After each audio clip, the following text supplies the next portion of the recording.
Igreja de Santo Amaro, nós vamos falar hoje sobre um assunto que por si só é um assunto espinhoso, não é um assunto bom assim para nós cristãos, mas é um assunto necessário. O assunto é os deuses erigidos, construídos, levantados no nosso coração. É uma aula de escola bíblica dominical, então o irmão tem liberdade para participar, se assim quiser. Eu pretendo ministrar aproximadamente 40 minutos de aula e os outros 20 minutos eu gostaria de deixar para que os irmãos pudessem tirar dúvidas, porque eu sei que esse é um assunto que é natural que existam dúvidas. E minha ideia aqui ao ministrar essa aula não é afrontar ninguém, não é levantar algum testemunho contra pessoas que de alguma maneira veem nas imagens valores divinos. Eu apenas preciso, por responsabilidade, como pastor presbiteriano, como alguém comprometido com as Escrituras, com o ensino das Escrituras, eu preciso trazer à luz este assunto. Vocês devem ter acompanhado pelos canais de televisão, como sempre acontece todo ano nessa época, um grande número de pessoas que estão andando atrás das mais diferentes imagens. Nós temos, o Brasil é um país que traz na sua essência a adoração às imagens, muitas imagens. E hoje eu vou trazer inclusive o dado histórico de quando isso começou e por que isso existe. Então a minha ideia, o meu pensamento é de ajudar aquelas que já estão num processo de compreender que só Deus deve ser adorado. Minha ideia não é confrontar ideologias, minha ideia não é debater, nada disso. Minha ideia não é ofender alguém que adora as imagens, mas eu tenho que falar, me cabe, ainda que seja difícil, e ainda que, certamente, quando esta aula for para os nossos canais de mídia, ela sofrerá muitos ataques, como nós temos sofrido muitos, mas não tem jeito, tem que ser assim, e nós temos compromisso de fazer isso. Eu não poderia me furtar de falar disso, e essa é a hora, uma vez que nós estamos vivendo no ápice da adoração às imagens, neste mês de outubro no nosso país. Então eu preciso começar por um texto que é bíblico, e é dali que vou discorrer, é Êxodo capítulo 20. Peço que os irmãos abram a palavra de Deus em Êxodo capítulo 20, 4 a 6. Êxodo capítulo 20, 4 a 6. Faz parte dos 10 mandamentos, é um dos mandamentos de Deus. Êxodo capítulo 20, é o segundo livro das Escrituras. Êxodo capítulo 20, versículos 4 até o versículo 6. O que está escrito? Está escrito assim: não farás para ti imagem de escultura, nem semelhante alguma do que há em cima nos céus, nem embaixo na terra, nem nas águas debaixo da terra. Não as adorarás, nem lhes darás culto, porque eu sou o Senhor teu Deus, Deus zeloso, que visito a iniquidade dos pais nos filhos até a 3ª e 4ª geração daqueles que me aborrecem, e faço misericórdia até 1000 gerações daqueles que me amam e guardam os meus mandamentos. Meu irmão, minha irmã, só por conta do versículo 4 já não era para existir nenhum tipo de imagem, não é verdade? Porque essa é a ordem. Vou ler. Não farás. É ou não é? Isso é claro ou tem alguma coisa obscura nisso? É claro, não é? É uma das frases mais claras das Escrituras. Não farás. É um dos mandamentos mais explícitos. Você pensa em uma imagem? Não faça. Você pensa em conversar com alguma imagem? Não converse. Não adore. Tá certo? É o que está na palavra? Eu estou acrescentando alguma coisa? Eu estou colocando o meu entendimento? É necessário o meu entendimento? É necessário uma interpretação de hermenêutica, de exegese? É necessário uma interpretação teológica para essa passagem? É complicado de alguém entender? Complicado? Não, né? É simples. É uma das passagens mais translúcidas das Escrituras. Imagem, não fazer. Adorar uma imagem? Não. Mas por que tantos adoram, não é? Não é um pensamento que fica na sua mente Como entender isso? Porque, tendo um versículo que diz, não faça, faz-se. Não adore, adora-se. Como entender isso? Quem fez isso? Por que se faz isso? Com que entendimento se faz isso? Isso é certo? Isso é errado? Deixa eu lhe dizer, em termos de aplicação de Êxodo 24, esse texto está falando da exclusividade de Deus.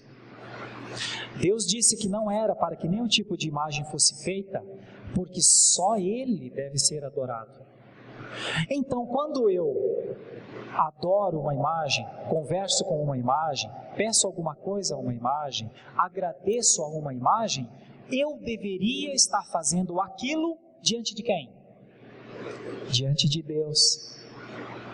Então, quando eu me relaciono com uma imagem, quando eu peço, agradeço, ordeno, porque os relacionamentos são muito particulares das pessoas com as suas imagens. O que é que eu estou fazendo? Estou fazendo uma coisa que Deus aprova ou que Deus reprova? Que Deus reprova. Porque o primeiro mandamento é: não terás nenhum outro Deus diante de mim. Por isso, não crie deuses, não faça. É a exclusividade de Deus que está em jogo, diante dos ídolos levantados.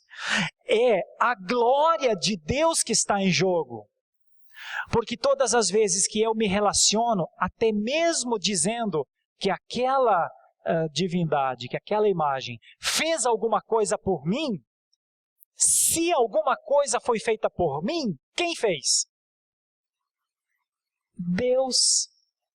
Então, note, quando eu pratico uma relação com qualquer tipo de imagem, qualquer tipo, eu estou fazendo duas coisas, sem perceber. Às vezes é com boa intenção, às vezes é até achando que Deus gosta, às vezes é até imaginando que é um ato religioso saudável da minha parte, mas eu estou dizendo que Deus não fez o que aconteceu, que a graça que eu recebi não foi Deus que fez. Eu estou tirando, roubando a glória que é devida a Ele. E deixa eu falar uma coisa: Deus reserva para si a sua glória. E é por isso que todo e qualquer homem ou mulher, religioso ou religiosa, que se relaciona com qualquer tipo de imagem construída, sim, ofende e desonra a glória de Deus. Por mais duro que isso pareça ser, por mais ofensivo que isso pareça ser a alguém que tem a prática da adoração de imagens, cabe-me a responsabilidade de dizer: você está em má situação diante de Deus, porque está atribuindo a outra criatura algo que só Deus pode fazer. é um claro erro de entendimento. É uma clara desobediência. Ora, pode uma desobediência agradar a Deus, mesmo que ela seja feita em sinceridade? Uma desobediência sempre desagradará a Deus. O que possivelmente aqueles que adoram imagens não querem fazer. Não estão afrontando a Deus. Eles não estão pensando assim: Deus, eu não vou atribuir nada a ti. Eu não vou atribuir a honra a ti. Deus, você não merece. Eu vou atribuir ao meu santo, a isso que eu ganhei da minha mãe, da minha avó, e eu estou fazendo isso para que o Senhor saiba que o Senhor não tem poder sobre mim. Não é por isso. As pessoas não estão fazendo isso. Não estão sendo motivadas por isso. Elas estão sinceramente enganadas. Elas não estão fazendo isso com lucidez. Elas estão fazendo isso com a sua lucidez turvada. E elas o fazem pensando que estão fazendo o certo. Olha, como é que eu posso trabalhar isso? Eu tenho que trabalhar isso à luz das Escrituras e ajudando aqueles que adoram imagens, pensando estar agradando a Deus, que há uma possibilidade para eles verdadeiramente agradarem a Deus, que é parando imediatamente de se relacionar com qualquer imagem. Mas é a minha avó, mas é o meu tio, mas é a minha família. Olha, não é porque outras pessoas erram que você vai errar também. O certo é certo até quando ninguém está fazendo o certo. E o errado é errado, mesmo que todos estejam fazendo aquilo. Eu vi isso nessa semana e eu acho que isso cabe bem. Não é porque as pessoas fazem que você deve fazer. Essa passagem de Êxodo 24 para frente, ela é muito clara. A gente tem que se cuidar para não se equivocar de tão clara que é essa passagem. A ordem é não fazer, não adorar. Bom, mas, sempre tem um mas. Não é de hoje que os povos adoram. Quer ver? Muitos povos já adoraram estrelas. Deram nomes às estrelas. Muitos povos, dentre eles os persas, adoraram o sol. E adoraram mesmo. Os egípcios, por exemplo, adoravam animais. Todo e qualquer animal egípcio recebia uma nomenclatura divina. Então Deus era manifestado em todo e qualquer animal. E os gregos não adoraram outras coisas. Os gregos, eles trouxeram a ideia de que Deus poderia ser humano. Então eles valorizaram a humanidade e divinizaram a humanidade. Os povos sempre adoraram deuses. Mas o que a Bíblia diz sobre isso? Gregos, persas, egípcios, povos animistas. O que a Bíblia diz sobre isso? Agora eu vou começar a ler textos e vou convidar você a abrir a palavra e me acompanhar, se você puder, claro. O primeiro texto é Gênesis 31, 19. Eu vou ler vários textos aqui nessa manhã. Gostaria muito que você olhasse para a palavra. E aqueles que estiverem nos vendo, nos assistirão. Se o Felipe puder fazer isso, vai dar até um trabalho ao Felipe. Mas eles verão no GC, o gerador de caracteres, o texto bíblico. Porque, sinceramente, meus irmãos, eu não queria que essa aula fosse entendida como objeto da vontade deste pastor. O que o pastor Sérgio Lima pensa, não importa. Importa verdadeiramente o que a Escritura diz. Assim como o que as pessoas pensam sobre isso, não importa. Mas importa o que a Escritura diz. E o que a Escritura diz? A Escritura diz que Deus repudia o uso das imagens. Se você olhar para Gênesis 31, 19, você vai perceber uma coisa. Uma pessoa, Raquel, rouba imagens da casa que pertencia a seu pai. Olha o que o ídolo faz. Ele vicia a pessoa naquilo de tal maneira que a pessoa chega ao ponto de furtar para si. Você acha que Deus poderia se agradar de alguma coisa assim? Agora veja um outro texto, para frente um pouquinho. Êxodo 32, versículo 1. Êxodo 32, versículo 1. É quando o povo faz o bezerro de ouro. Está escrito assim: mas, vendo o povo que Moisés tardava em descer do monte, acercou-se de Arão e lhe disse: levanta-te, faze-nos deuses que vão adiante de nós, pois quanto a este Moisés, o homem que nos tirou do Egito, não sabemos o que lhe terá sucedido. Ora, por que o povo pede que Arão faça deuses para eles? Não é muito difícil de entender. Este povo duvida de Deus se ele não estiver materializado na sua frente. Por que é que o povo faz ídolos? Porque ele duvida da presença de Deus. Ele diz assim: não sabemos o que aconteceu com Moisés, este Deus que nos trouxe do Egito e tudo mais, ele se relacionava com Moisés, agora nem sabemos onde está Moisés. Façamos deuses para nos relacionar com eles de novo. Teremos segurança se tivermos a nossa estátua aqui do nosso lado. Deus se agradaria disso? Vejam outro texto, Deuteronômio capítulo 4, versículo 15.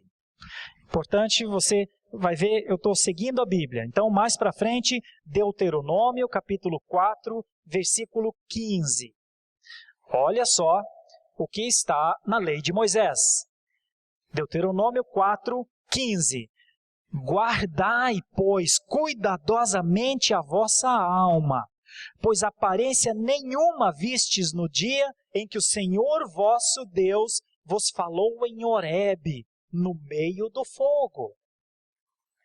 Guardai a alma. Deus não se materializou para que você sentisse segurança no que o seu olho visse. É na alma. Por que será?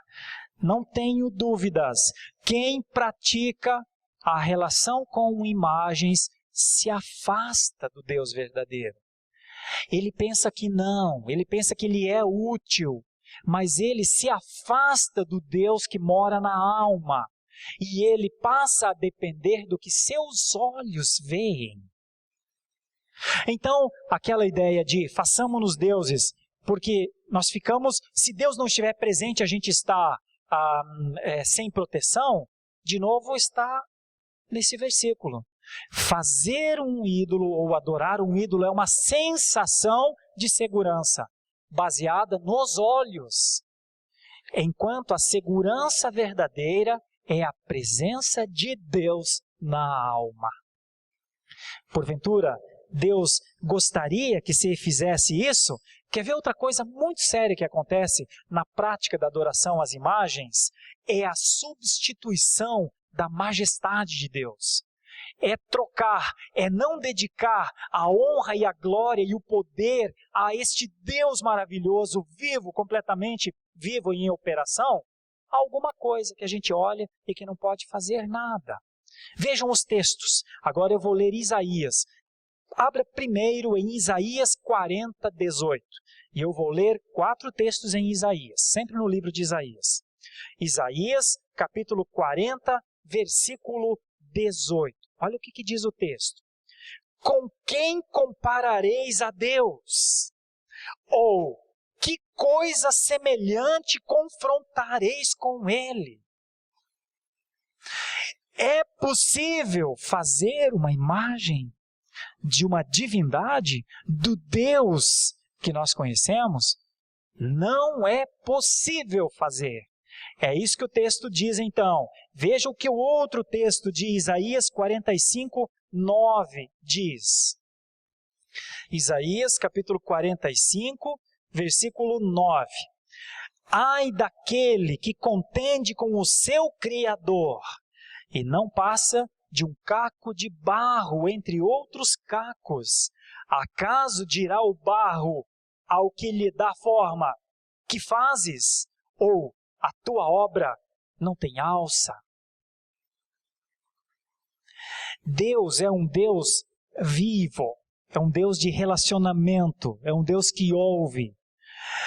E quando alguém se prostra e adora qualquer coisa que não seja este ser, este Deus, ser pleno e vivo, se afasta da essência. Agora volte umas páginas atrás e você verá Isaías 41, do versículo 7 ao versículo 29.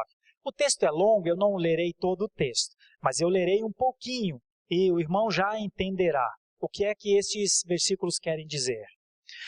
Isaías 41, do versículo 7 para frente, está escrito assim: Assim, o artífice anima ao ourives, e o que alisa com o martelo, ao que bate na bigorna, dizendo da soldadura, está bem feita. Então, com os pregos, fixa o ídolo para que não oscile. Aí vem o versículo 8.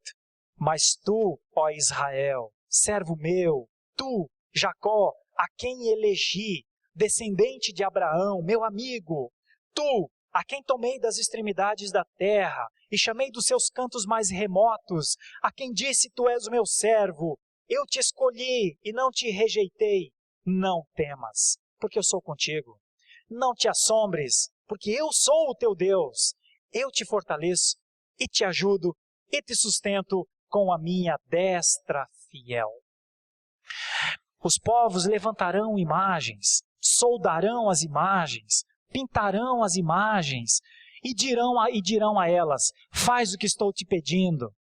Mas o que é que Deus diz? Mas tu, meu servo, tu não, porque tu sabes que eu vivo. Queridos irmãos, só adora uma imagem quem ainda não entendeu o que é esse Deus vivo. Quem ainda acha que precisa de instrumento para se relacionar com a divindade. Nós não precisamos, nós nunca precisaremos. Deus é incomparável. Deus, a sua glória é intransferível.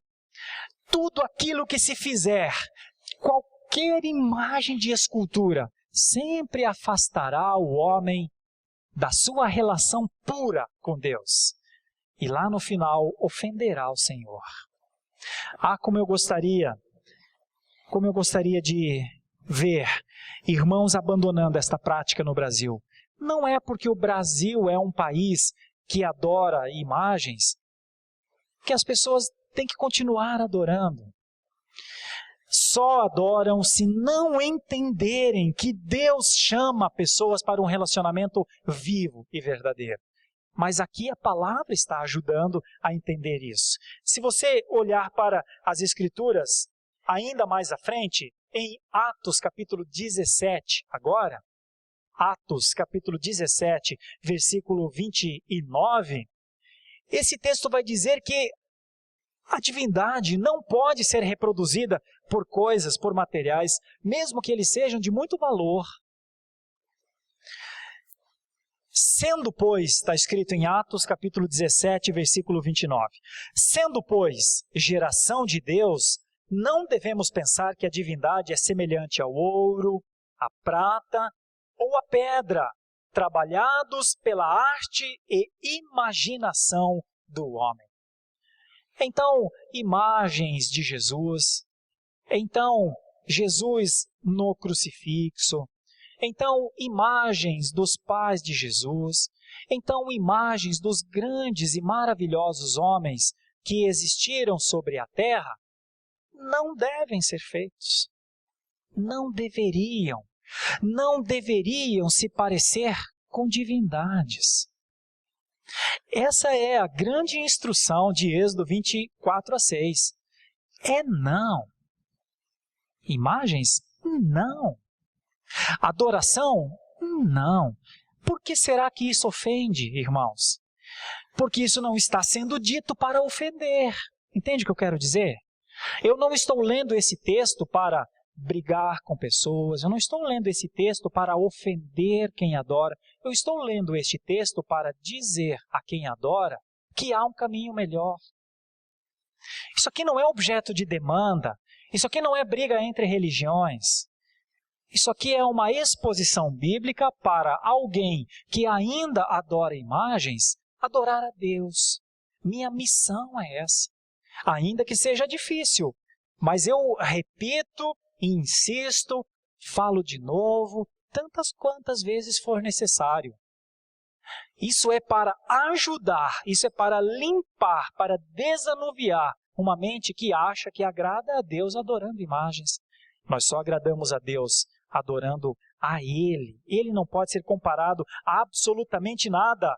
Por isso, eu tenho de dizer, qualquer estátua, qualquer imagem é um absoluto desagrado. É uma verdadeira desonra à glória de Deus. Ao fazer uma imagem, logo a adoram, por imaginar que alguma força esteja nela. Todos que vão para a frente de uma imagem, imaginam isso. E então se prostram. Sabe por quê? Porque naquele momento estão fascinados por alguma superstição. Neste momento, eu tenho que dizer, ainda que isso possa gerar dores na alma de muitos, a glória de Deus está sendo roubada. Este país, em 12 de outubro e em outros dias, rouba a glória de Deus. Se ele o faz na sua inocência, não me cabe julgar. Se ele o faz por desconhecimento, não me cabe julgar. Se ele faz porque a religião maior, macro deste país diz que é para fazer, não me cabe julgar. Me cabe dizer que se tem um mês que a glória de Deus é ofendida no Brasil, é outubro. Me cabe dizer, há um caminho sobremodo excelente. Há um caminho de retorno pela palavra. Há um caminho de volta, mas é via arrependimento. Este país precisa se arrepender do que está fazendo com a glória de Deus. Deus, como nós vimos, é misericordioso, mas Deus não perdoa quem não quer perdão. Deus não vai perdoar quem acha que está fazendo o certo errando. Mesmo no engano, muitos acham que a sua sinceridade equivale. Não, a sinceridade não atenua o pecado. A sinceridade não atenua o roubo da glória de Deus. Por isso a palavra é muito clara. Veja o que dizem os outros textos. O Salmo 115. Salmo 115, versículo 4. Abra, por favor. Salmo 115, aliás, 115, Salmo 115, versículo 4. Prata e ouro são os ídolos deles, obra das mãos de homens, o salmista está dizendo no Salmo 115. Olha, ídolo sempre será obra de mão humana. Veja o que diz um outro salmo mais para frente, e esse então já fala coisas bem fortes. É o Salmo 135, versículo 15. Abra, por favor. Salmo 135, versículo 15. Olha como é que o salmista entende as imagens. Diz assim, no Salmo 135, versículo 15, os ídolos das nações são prata e ouro, obra das mãos dos homens, como nós já lemos no 115, né? Bem igual, mas veja o que diz o 16 para frente. Tem boca e não falam, tem olhos e não veem, tem ouvidos e não ouvem, pois não há alento de vida em sua boca. Olha que coisa. Precisa interpretar isso? Precisa muita inteligência para interpretar isso, meus irmãos? Não precisa. Os ídolos são mortos. Os ídolos não têm força. Os ídolos são ladrões da glória de Deus. Não há nada mais claro do que isso. Eu sei que há muitos anos atrás, um pastor chutou uma santa. Eu não faria isso. Isso seria uma ofensa, muitas vezes até ao não entendimento do que as pessoas têm. Eu acho que não precisa fazer isso, porque a palavra pode ser ensinada sem ofender. Eu acho que aquelas pessoas foram muito arrogantes e ofenderam uma fé, um tipo de fé simples, às vezes ingênua até. Você não precisa pregar a verdade destruindo, ofendendo, matando a esperança das pessoas. Por isso eu acho que a Igreja Universal do Reino de Deus cometeu uma grande ofensa a este país, que é idólatra. Eu acho que não se deve adorar a santa. Mas não precisa triturar e ofender. Não precisa. Pode-se ensinar de uma maneira mais limpa e mais pura. No coração, quando se entende que aquela imagem não tem poder, força, vida nela, nós ensinamos a não adorar mais. Este é o ensino. O ensino é tão simples. As imagens não devem ser adoradas. Ainda que a tradição adore, ainda que a Igreja Católica tenha por sua tradição, pois eu espero que muitos católicos deixem de adorar imagens e voltem-se ao verdadeiro Deus vivo. Não precisa vir para a Igreja Presbiteriana.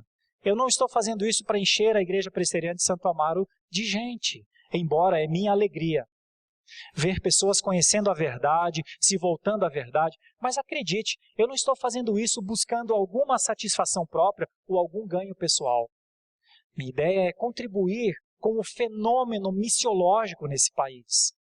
Minha ideia é contribuir para que dezenas, centenas de pessoas abandonem o erro e sirvam ao Deus vivo.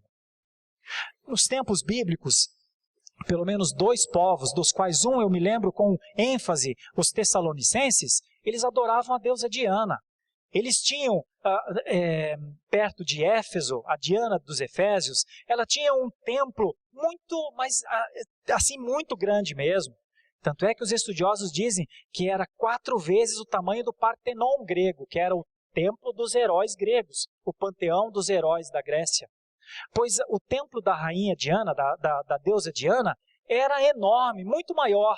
Mas quando Paulo vai pregar o evangelho lá, a igreja cristã, ela nasce combatendo os ídolos.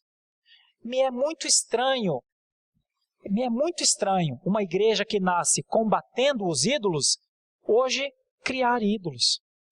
É por isso que eu não sou católico, entre outras coisas. Porque eu não poderia estar dentro de uma religião que nasce pura, que nasce combatendo os ídolos. Olha, é o que está escrito em Tessalonicenses. Paulo dizendo, eu muito me agrado porque vocês abandonaram os ídolos e agora servem ao Deus vivo. É ali que nasce a igreja. Ora, se a igreja nasce assim, como é que hoje ela tem os mesmos ídolos? Os mesmos ídolos de Diana dos Efésios? Hoje chama de Aparecida, ou chama de Virgem Maria? Ora, nós combatemos isso no início. A igreja cristã nasceu combatendo isso. Como é que voltou agora a ter de novo? Voltou por mãos humanas. Nós vamos entender isso daqui a pouquinho. Então, a minha mensagem é para aqueles que ainda adoram imagens, mas que já estão com uma dúvida. E começando a entender que a Bíblia diz que não é para ser assim. Eu gostaria muito de contribuir com isso. Deixo sempre meus canais de mídia aberto, minha fanpage aberta para pessoas discutirem isso e me dedicarei a explicar dúvidas acerca desse tema na internet nesse próximo mês de outubro, porque eu sei que haverá dúvidas, mas é de suma importância isso. Eu quero contribuir com esse processo missiológico cristão no Brasil.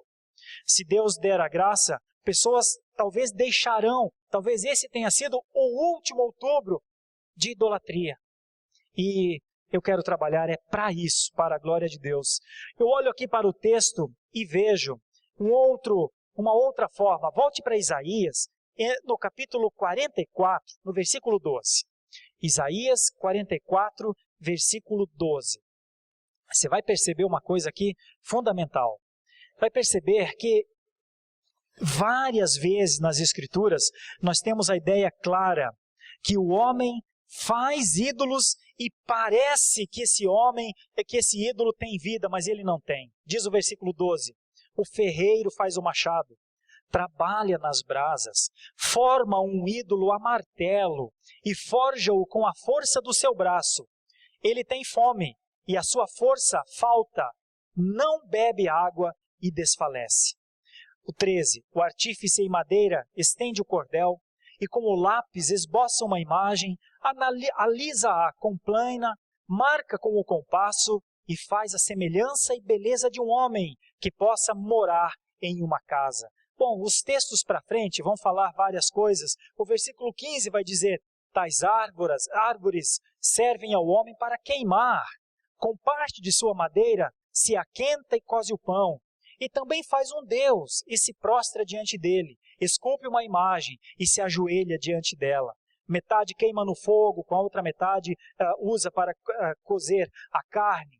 Veja lá o que diz o versículo 21, mais para frente, que é o 20 pelo menos, o 20.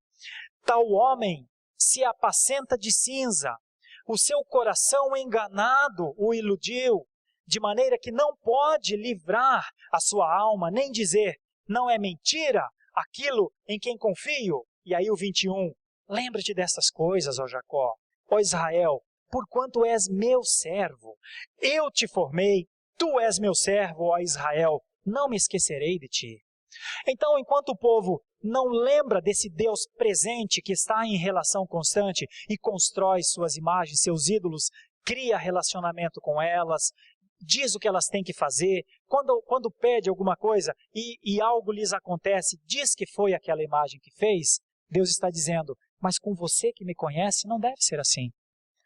Com você que me conhece, deve ser no relacionamento entre eu e você, no relacionamento de alma. Por isso a repreensão do profeta. Quem faz essas coisas erra e erra muito. Agora olha o texto mais à frente. Ainda Isaías, capítulo 2, versículo 8. Isaías, capítulo 2, versículo 8, vai falar que os ídolos estão em todos os lugares. Em todos os lugares, por onde você olhar, haverá ídolos. Mas vamos ver o que é que Deus nos orienta a responder a tudo isso. Isaías 2, 8. Também está cheia a sua terra de ídolos. Adoram a obra das suas mãos, aquilo que os seus próprios dedos o fizeram. Com isso, a gente se abate e o homem se avilta. Portanto, não lhes perdoarás. Aquele que insistir e for até o fim e trocar a glória de Deus por glória humana e chegar ao fim da sua vida e continuar como um idólatra, deixa eu falar, embora meu coração doa ao falar isso, não entrará no reino dos céus. Porque a palavra de Deus diz que não há lugar para os idólatras no reino dos céus. Por isso, o tempo de decidir é agora. O tempo é hoje. Hoje é tempo de abandonar. Hoje é tempo de resistir. Hoje é tempo de refletir. Hoje é tempo do Espírito Santo de Deus convencer o coração do homem para que o homem encontre alegria na presença de Deus e não em qualquer imagem que ele crie.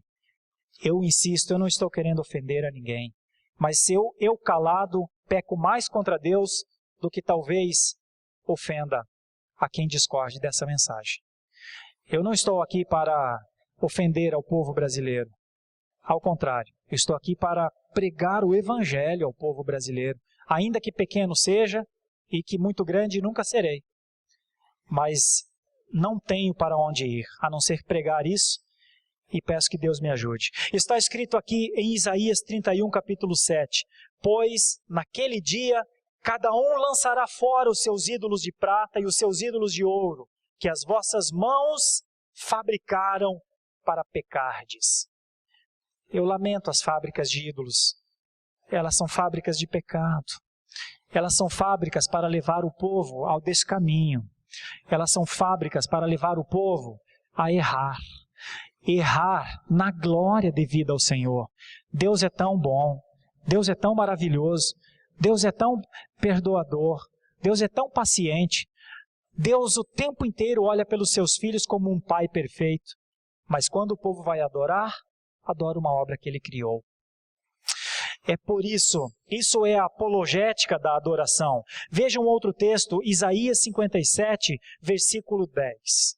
Isaías 57, versículo 10.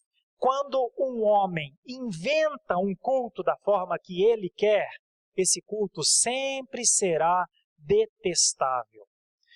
Isaías 57, versículo 10. Na tua longa viagem te cansas, mas não dizes, é em vão. Achas o que buscas, por isso não desfaleces. Mas de quem tiveste receio ou temor, para que mentisses e não te lembrasses de mim, nem de mim te importasses? Muitos, para não ofender pessoas, continuam idólatras até o fim. Muitos, para não ofender pai, mãe, marido, continuam a errar na adoração até o fim.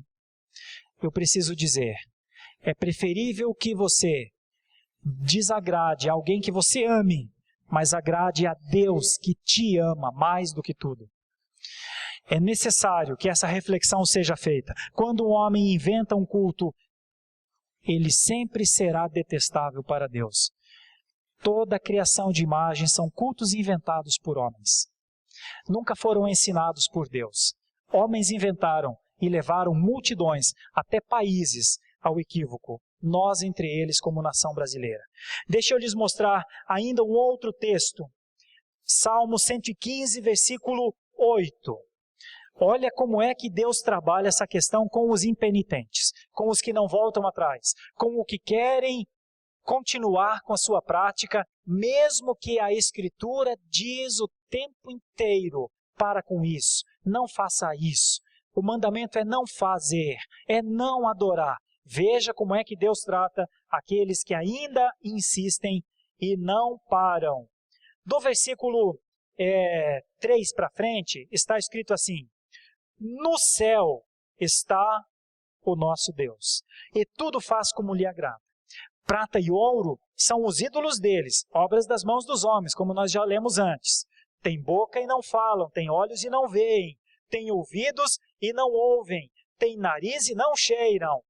7. Suas mãos não apalpam, seus pés não andam, sol nenhum lhe sai da garganta. E aí vem o versículo 8, que é duríssimo a quem insiste na idolatria. Tornem-se semelhantes a eles, os que os fazem, e quantos neles confiam. Chega um dia que Deus diz, então siga na sua vida. Então vá ser idólatra até o fim. Só que o versículo 9 diz assim: porém Israel confia no Senhor, Ele é o seu amparo e o seu escudo. Por isso a igreja cristã é o Israel de Deus. A igreja cristã não deveria confiar nunca em nenhuma imagem. Por isso a igreja cristã não confia em nenhuma imagem. Por isso a igreja cristã não tem imagens. Olhem para os nossos templos, eles são vazios de tudo. Porque ou Deus está no seu coração, ou não adianta ter esse local aqui cheio de imagens. Não adianta você olhar para as imagens e pensar, Deus está ali. Se Deus não estiver queimando no seu coração, nenhuma imagem pode fazer alguma coisa por você. Eu vou repetir, eu não estou fazendo isso para ofender ninguém. Eu não estou pregando essa mensagem para desmerecer ninguém. Eu estou ensinando essa aula na escola bíblica dominical num simples intuito que só mesmo se a graça de Deus permitir, pessoas abandonem essa prática e passem a servir ao Deus verdadeiro. Esse é o meu único intuito nessa aula.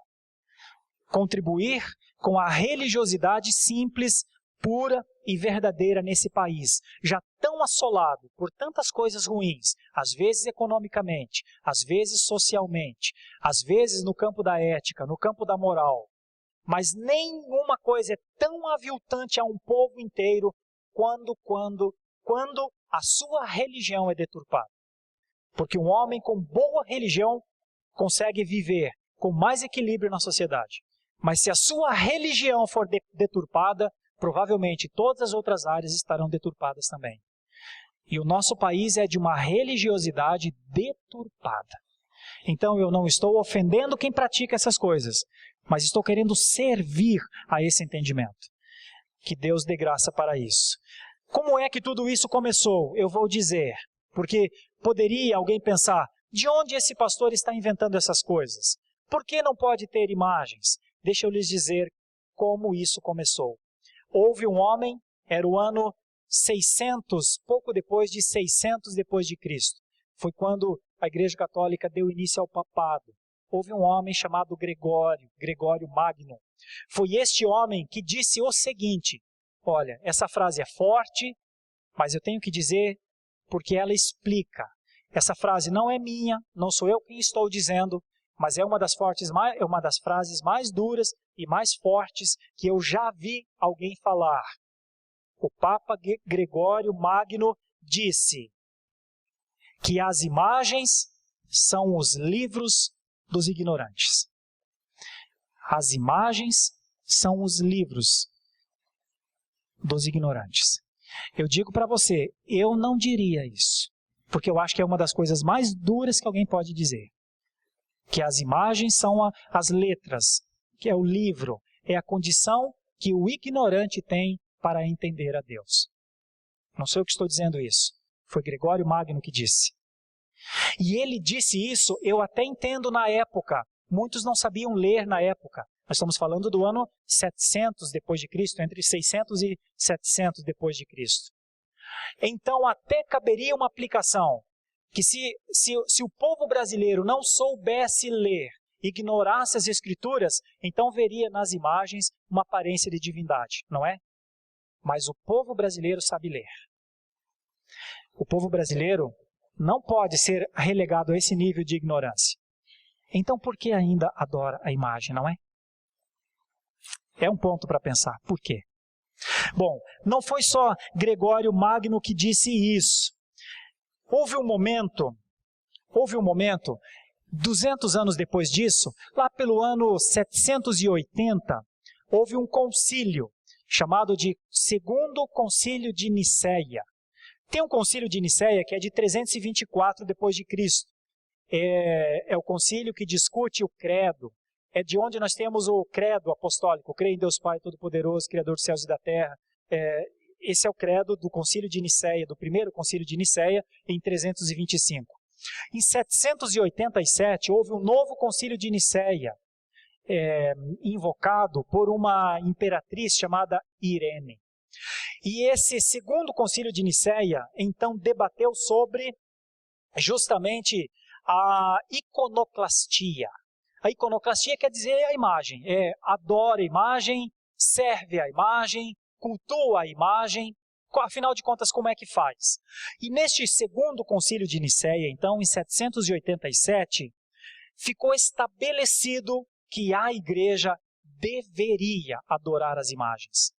É daqui que vem o que nós consideramos um erro, mas é daqui que vem o motivo do porquê muitos adoram imagens até hoje. E eu vou ler para vocês o que o concílio disse. São algumas linhas e você vai entender o porquê tantos e tantos adoram imagens hoje. E você não consegue entender como é que ele adora se a palavra diz que não é para adorar. Mas veja, em 787 foi estabelecido por ordem na igreja a adoração às imagens. Vou ler. Está escrito assim: caminhando como que por uma estrada real e seguindo a doutrina divinamente inspirada de nossos santos padres e a tradição da igreja, definimos com todo cuidado e exatidão que as veneráveis e santas imagens são erigidas da mesma maneira que a figura da preciosa e vivificante cruz. Imagens pintadas, feitas em mosaico ou de outro material conveniente, nas santas igrejas de Deus, sobre vasos e vestimentas sagradas, em paredes e quadros, em casas e ao lado da nossa imaculada Nossa Senhora, a santa genitora de Deus, dos veneráveis anjos e todos os homens santos. Com efeito, quanto mais são contemplados por meio de tais representações, tanto mais os que os contemplam são incitados a refletir nos seus originais, a suspirar por eles e a tributar às imagens o tributo de uma saudação e a reverência de honra, sem tributar-lhes a verdadeira adoração que está de acordo com a nossa fé e que é devida somente à natureza divina. Mas, assim como as figuras da venerável e vivificante cruz, ao Santo Evangelho e aos outros monumentos sagrados, assim também a essas imagens devemos conceder a honra do incenso, o oferecimento de luzes, como piedoso costume que foi na antiguidade. Pois as honras tributadas às imagens passam aos seus originais. E aquele que adora uma imagem, adora a pessoa nela pintada. Aquele que adora uma imagem, adora a pessoa nela pintada. Vocês notam por que os católicos adoram imagens? É uma ordem. O concílio de Nicéia, o segundo concílio de Nicéia, disse: tem que adorar. Quem fez isso? Quem fez isso? Há um outro homem, bom, isso aqui foi no concílio de Nicéia. O outro, o Papa Gregório, disse que a imagem é a leitura dos que não compreendem a Bíblia ou as coisas mais profundas. Pois bem, eu vou usar um homem católico, que é Agostinho, que é santo na Igreja Católica, para desdizer isso. Não sou eu que estou falando. Quem é o pastor Sérgio? Quem sou eu para falar contra o concílio de Nicéia, não é mesmo? Quem sou eu para falar contra Gregório o Grande, o primeiro grande Papa? Eu não sou nada. E é melhor que eu seja cada vez menos, mas veja o que Agostinho disse. Agostinho é um santo católico. E Agostinho disse assim, no seu livro, Da Fé e Símbolo: é errado não só adorar imagens, como estabelecê-las como representações divinas. Agostinho disse mais, no outro livro chamado Cidade de Deus: aqueles que primeiro introduziram as imagens na igreja, não só tiraram o temor que o povo tinha a Deus, como trouxeram o erro à igreja. Não sou eu que estou falando, não. Estou usando o que Santo Agostinho diz acerca das imagens. Agora veja outra pessoa que não é de dentro da Igreja Católica, é de fora, bem de fora, é João Calvino. O que é que Calvino diz do uso das imagens no seu tempo? Você vai perceber, eu vou ler de novo o texto, eu já estou finalizando. A responsabilidade que Calvino coloca sobre a direção da Igreja Romana na manutenção das imagens. Calvino disse assim, falando dos sacerdotes, dos líderes que pregam: por serem mudos e não terem condições de ensinar o povo, entregaram o povo aos ídolos.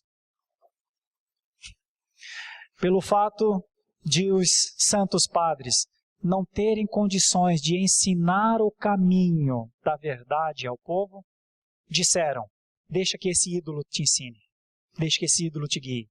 É uma das coisas mais duras que eu já vi João Calvino falar. Por isso João Calvino, obviamente, é muito odiado por muitos católicos. Por serem mudos e não terem condições de ensinar o povo, entregaram o povo aos ídolos, imaginando assim que as imagens ensinassem o que somente a Escritura pode fazer. Isso é trocar as Escrituras por imagens. Essa é a acusação de Calvino a todo o santo clero católico. Essa é a acusação da Igreja Reformada àqueles que acham, que pensam que a Igreja ensina, que as imagens ensinam o que só a Escritura pode ensinar. Bom, porventura, a pergunta, porventura Deus projeta a sua força, o seu ensino numa imagem? O que as imagens contribuem para a nossa relação com Deus? É a pergunta. Em que as imagens poderiam contribuir com a nossa relação com Deus? A resposta é simples: em nada. Então, o que contribui para a nossa relação com Deus? O que contribui é o mediador. O que contribui é Cristo. Agora, eu lamento Cristo ser quase motivo de ofensa para muitos. Porque quando eu prego aqueles que adoram imagens, as imagens não melhoram sua relação com Deus. As imagens roubam a glória devida a Deus. Você tem um meio de adorar a Deus, e o meio é no relacionamento de Jesus Cristo com Jesus Cristo. Ele é o teu Salvador, Ele é o teu mediador, Ele pagou a conta, Ele expiou os seus pecados. As pessoas se ofendem com isso. Mas eu preciso ensinar isso. E quero ensinar, abrindo 4 textos ainda com os irmãos. Abra, por favor, em Gálatas 3,13.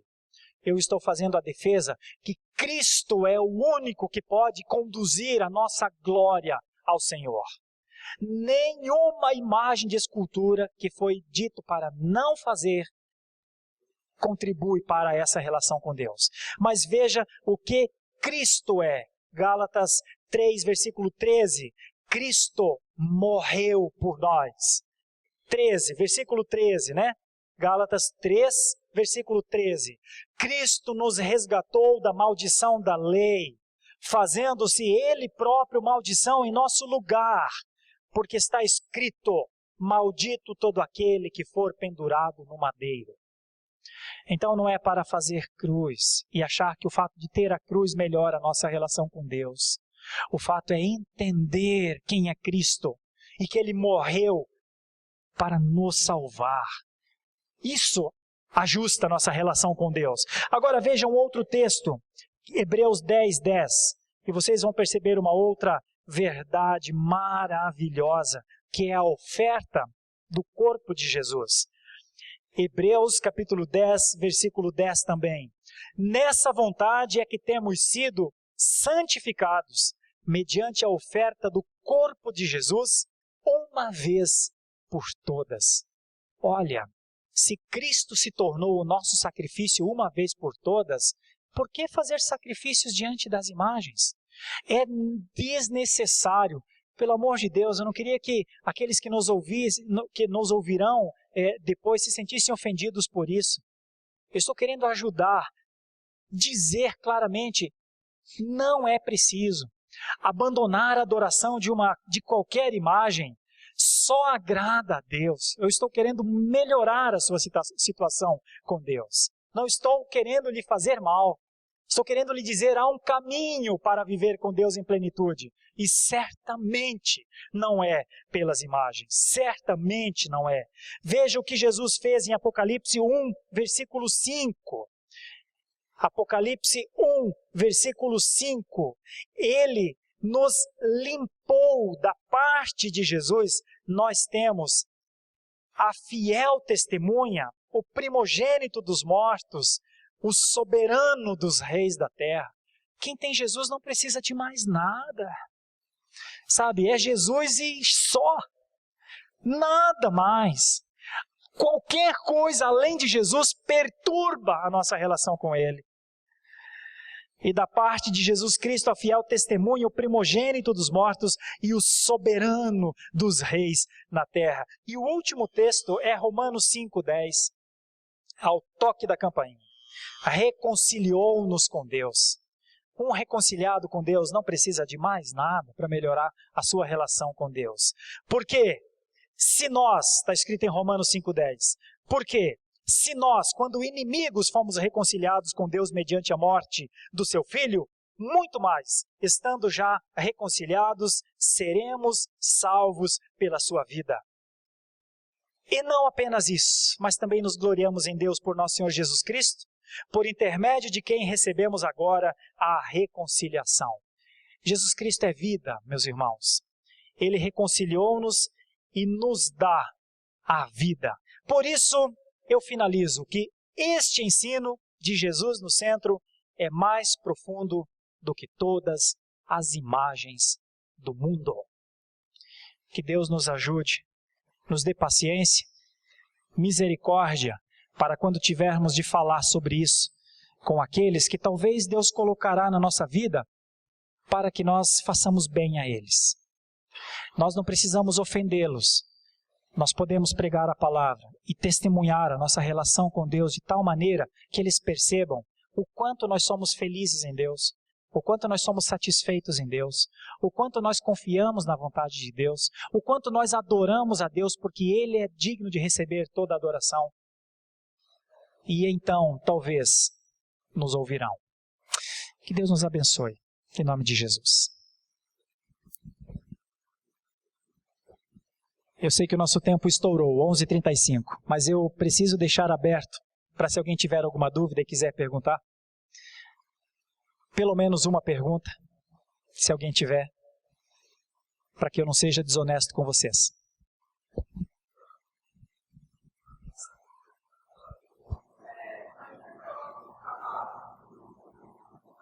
Sim.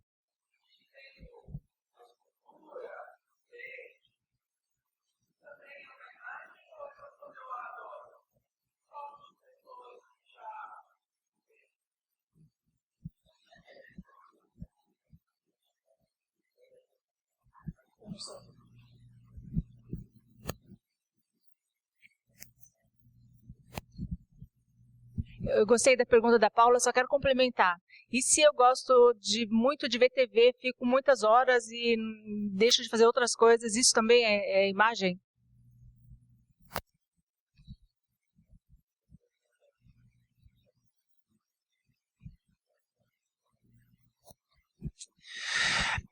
Olha, nós temos uma situação bem do dia a dia da vida. A idolatria, num primeiro momento, idolatria, a palavra idolatria, ela vem, a palavra grega é eidololatreia. Eidololatreia. Num primeiro momento, a palavra idolatria tem a ver com uma relação pessoal transcendental. Tem a ver com uma vivificação, um ato de colocar vida, uma vida que eu quero colocar naquela pessoa. Esse ato de eu me relacionar com uma imagem como se ela tivesse vida, ok? Dá para pegar essa ideia?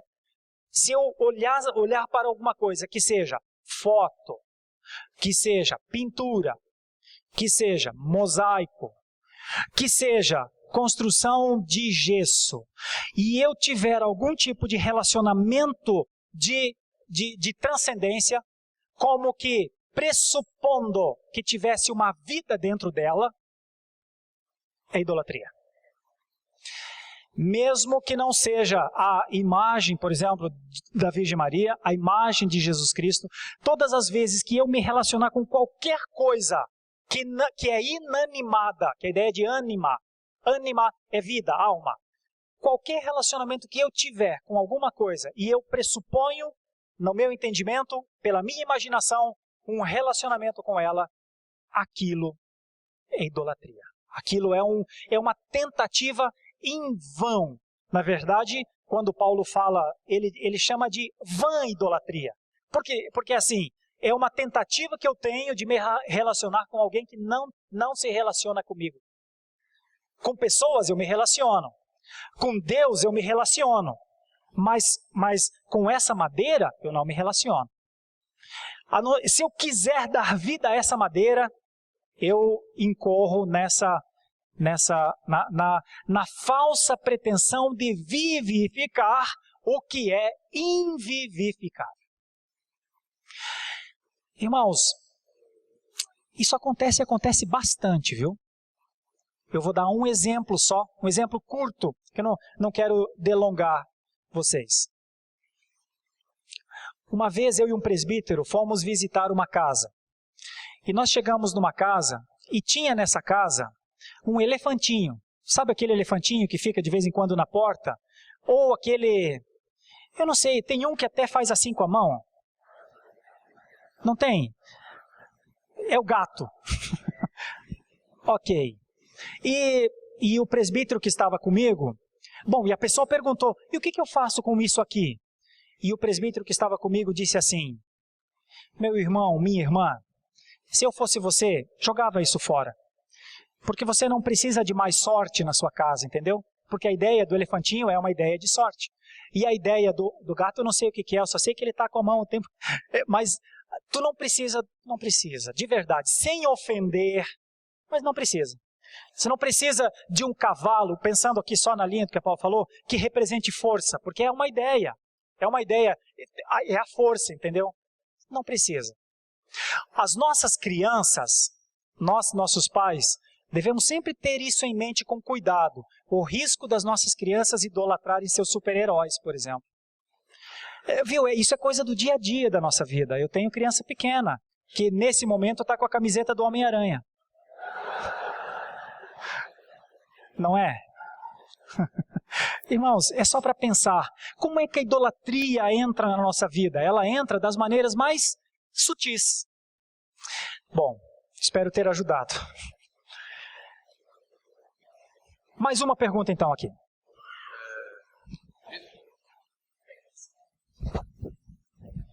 Podemos afirmar que Jesus Cristo é nosso ídolo? Meus irmãos, nós não podemos afirmar que Jesus Cristo é o nosso ídolo, porque Jesus Cristo, ele combate os ídolos. Jesus Cristo, assim como nós não podemos olhar para um azeite e falar, é água, assim como nós não podemos olhar para uma uva e falar, é pera, a essência de Jesus Cristo, ela transcende qualquer ideia de coisa criada. Ídolo é coisa criada. E uma das frases do credo é que, inclusive, Jesus Cristo é gerado numa dimensão que não é feito por mãos humanas. Cristo não é feito por mãos humanas. Cristo não foi feito nem por Maria, sabe, no sentido de, foi Deus quem fez. Então, nós não podemos dizer que Jesus é um ídolo para nós.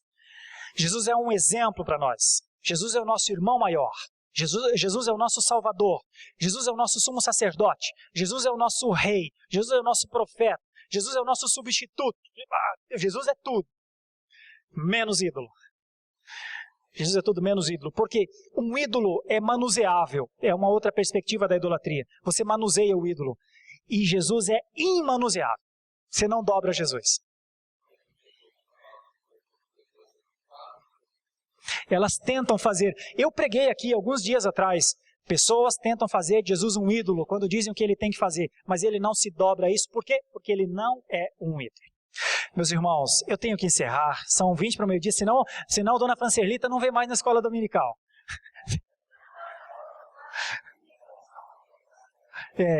Nada pode. Uma irmãzinha está perguntando aqui se crucifixo pode usar. Irmãos, não. Pelo amor de Deus, não. Eu preciso encerrar, quero orar com vocês. Vamos ficar em pé e vamos orar ao Senhor. Eu sei que esse é um assunto que incita dúvidas. Eu voltarei com esse assunto em determinado momento para pensarmos um pouco mais. Senhor Deus, eu te agradeço por este domingo e pela tua palavra. Eu te agradeço pelos pais que têm trazido seus filhos para estudar a palavra. Desde cedo, eu vejo pais com crianças bem pequenas, aprendendo que o Senhor é Deus, que o Senhor é o nosso Pai maravilhoso.